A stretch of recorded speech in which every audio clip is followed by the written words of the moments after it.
الرحمن الرحیم، میت کے ناخن یا بال کی صفائی کرنا جب بندہ فوت ہو جاتا ہے تو یہ کیا کرنا چاہیے؟ دیکھا گیا ہے کہ لوگ جو ہے وہ زیر ناف بال بھی کاٹ رہے ہوتے ہیں اور اس کے ناخن بھی، حالانکہ یہ گناہ ہے۔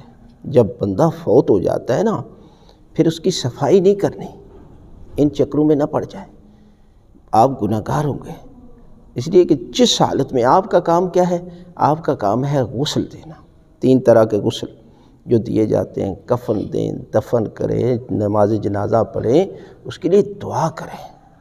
لیکن یہ کام نہ کریں کہ اب ایک بندہ فوت ہو گیا، آپ جو ہے وہ اس کی صفائی کر رہے ہیں اور جو ہے وہ خون نکال رہے ہیں۔ جب بندہ فوت ہو جاتا ہے تو سخت ہاتھ بھی نہیں لگانا چاہیے۔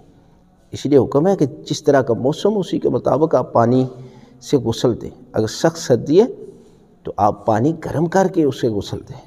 جب حکم یہ ہے کہ سخت ہاتھ نہیں لگانا، تو پھر آپ کون ہوتے ہیں کہ جو اس کی صفائی کے چکر میں پڑے ہوئے ہیں؟